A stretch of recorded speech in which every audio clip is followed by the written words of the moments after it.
Greetings and welcome. Thank you for coming. I'm glad you could be here. Before we begin, please take a moment to hit those like and subscribe buttons. It all helps feed the hungry algorithm. And while you're at it, maybe go ahead and check us out over on Patreon. The link is in the video description and at the top of my YouTube page. Lots of cool stuff going on over there. And before I go any further, a quick shout out to my Tier 4 patrons. Russ of the Frozen North, we're watching you. Neo5AC, Nick, and Zachary Langmead. Thank you very much. And just a heads up, this is going to be a really short one today, only like 3 or 4 pages, because the next section is actually really long with no breaks. So, all right. And on with the story. The Deathworlders, a story by Philip R. Johnson, a.k.a. Hambone, Hambone HFY, and Hambone 3110. Chapter 23. Back Down to Earth. Part 4. Date point. 10 years, 2 months, 2 weeks, 1 day, AV. Byron Group Headquarters, Omaha, Nebraska, USA, Earth. Kevin Jenkins. Look, Rachel, I'm telling you, this is important. Kevin had dealt with his employer's personal assistant before. Byron had a policy where literally anybody in the company could arrange a meeting with him, and crewing one of his ships was one of the positions that earned you a place in the short queue for those meetings. But there was still a queue. The idea that somebody might want to meet him with urgency apparently wasn't in her briefing. And I'm telling you that Mr. Byron doesn't see people without appointments, she repeated. And how long will an appointment take to arrange? Kevin challenged her. If it's really that important, I can fit you in for tomorrow at...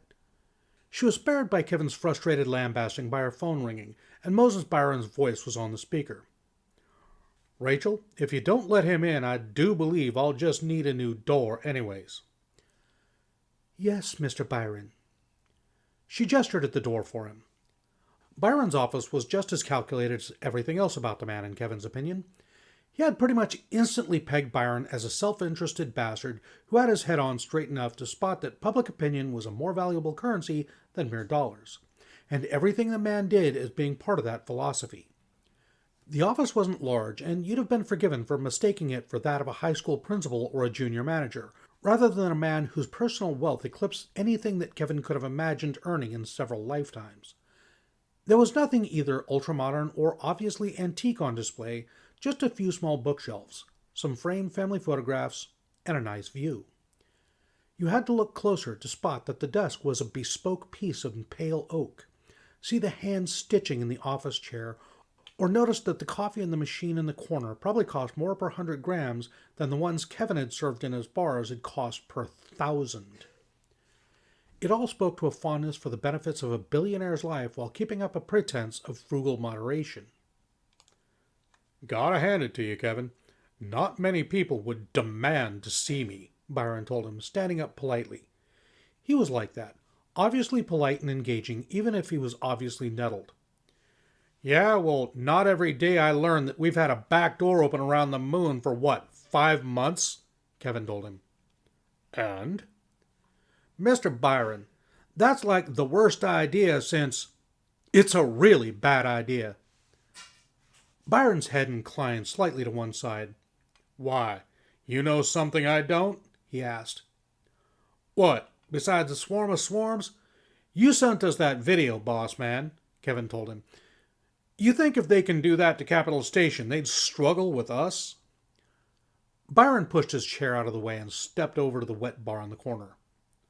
The hunters, he said, don't have a dang thing anywhere even close to Sol. And how do you know that? Kevin asked him.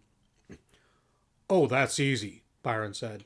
All we needed was a hunter's corpse. No shortage of those around. Didn't even have to send a fighting Homo sapiens out to grab one. Just put in a call to the right people. Once the eggheads had its communication implants, engineering a sensor that could pick up their chatter was simplicity itself. They assure me that there are no hunters anywhere near Earth. Drink? I ain't no bartender, but I mix a decent Creole. And what about other threats? Kevin asked, declining the offer with a hand gesture. Byron paused in pouring a drink for himself. Kevin noted idly that although he'd offered a Creole, what he was pouring for himself was actually a Shirley Temple. "You mean to tell me that you know about some other threats?" he asked quietly. "What, were you involved in strategic intelligence briefings while you were cleaning tables at Scurf?" "One of the NDAs I'm under forbids me from telling you how many NDAs I'm under, nor for what reasons," Kevin shot back. "We're talking serious felony stuff. But fuck, if it's serious enough and I have to, I'll break every last fucking one and go to the pen knowing I tried to avert disaster." Byron arched an eyebrow at him. "Though I'd take it as a personal favor if I didn't have to," Kevin admitted. "That's serious, huh?" A new voice entered the conversation. "More than you might guess, Mr. Byron." Kevin and Byron turned to the door. A slim, trim woman in a dark suit gave them a slim, trim smile and invited herself in. Of Rachel, there was no sign. "Mr. Jenkins, I'm pleased to see you have this well in hand. I'll pretend the bit where you mused about sharing classified information was purely speculative." "Special Agent Williams, right?" Kevin greeted her, dredging the name up from memory. They hadn't met since the hierarchy debriefing at Scotch Creek, back before the San Diego blast. "Pleasure to see you again. Always nice to see my tax dollars walk in the door wearing Armani." "Good memory," Williams acknowledged him. "How's your partner? Hamilton, right?" "He's at his daughter's bat mitzvah, thank you for asking. I was invited, but, well, there was a serious incident involving an unknown, unshielded, and only barely encrypted jump beacon orbiting the moon. Lucky for you, that ship you rode in on was broadcasting Moses Byron's name everywhere, or you'd have been dead within seconds of arriving." Byron cleared his throat. "I'm not used," he declared, "to being ignored in my own office." "Where are my manners?" Williams asked, smoothly producing and opening her identification. "Williams, CIA." Byron glowered at the seal she was showing him for a few seconds, as if expecting it to be so cheap a forgery as to fall apart in her hands. When this failed to happen, he grudgingly put his drink down and extended a hand. Williams didn't shake it. "So," Byron sat down to cover the snub, "would either of you care to indulge me as to why in the good gosh darn the company just walked into my office and my PA is nowhere in sight?" Williams turned a hand, palm up, inviting Kevin to speak. Kevin's caution briefly warred with his desire to launch into a full-blown rant at Byron, and won.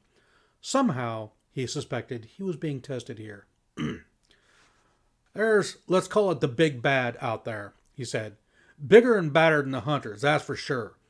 It wants us all dead. It might use the hunters to get what it wants. It's that old. Old like you'd laugh me out of the office if I told you." "How Lovecraftian," Byron drawled, swirling his drink. He had that look Kevin had seen on several men in his time, the intense one that spoke of furious calculation going on silently while the face remained impassive. "I'd almost prefer Lovecraft," Williams said.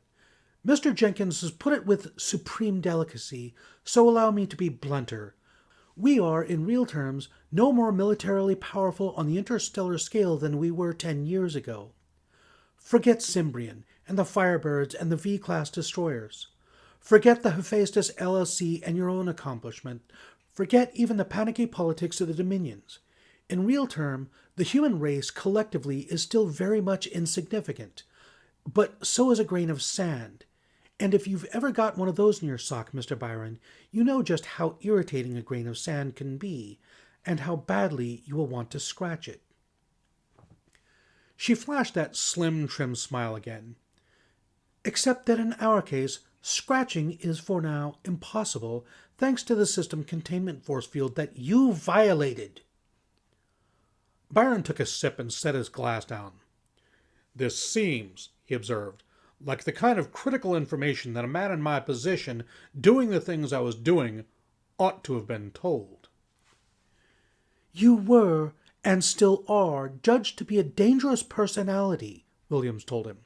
She stepped forward and, uninvited, put her briefcase on Byron's desk.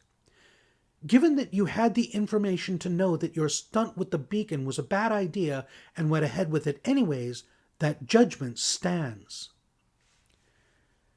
And you figured that an ignorant, dangerous personality was less of a problem than an educated one? Byron retorted. Extinction ain't exactly in my business plan. Had I known that was even on the cards... Spare me, Williams interrupted him. We know that Governor Sandy hinted about a danger with neural implants to you in private.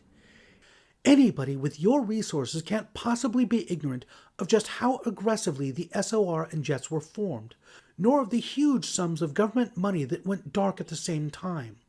And if you were somehow oblivious to all of those, I defy you to look me in the eye and tell me that San Diego escaped your attention.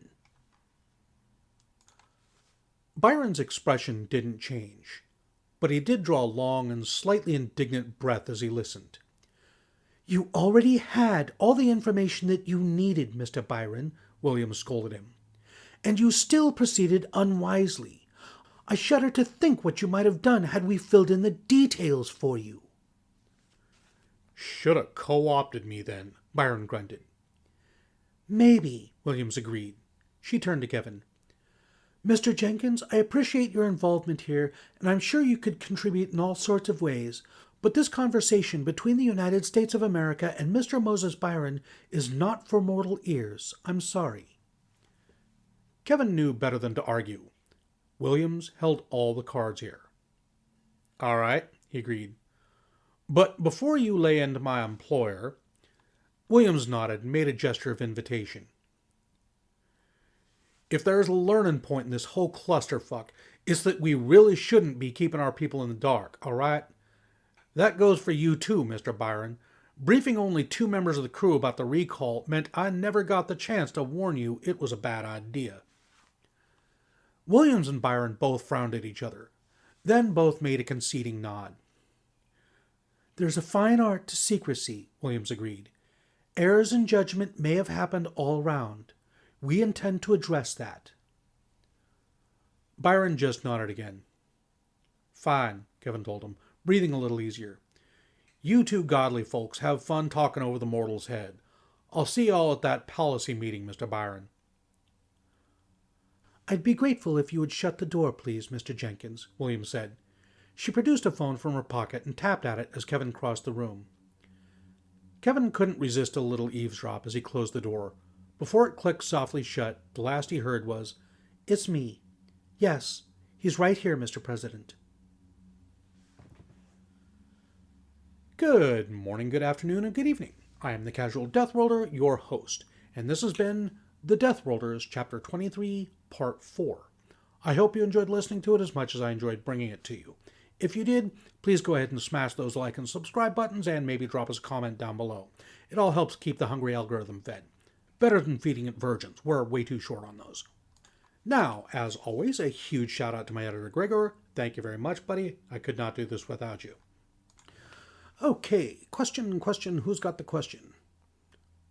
Who? Doctor Who? What do y'all think of Doctor Who? Leave your answers in the comments down below. Until next time, be safe, be well. I love you all. Bye-bye.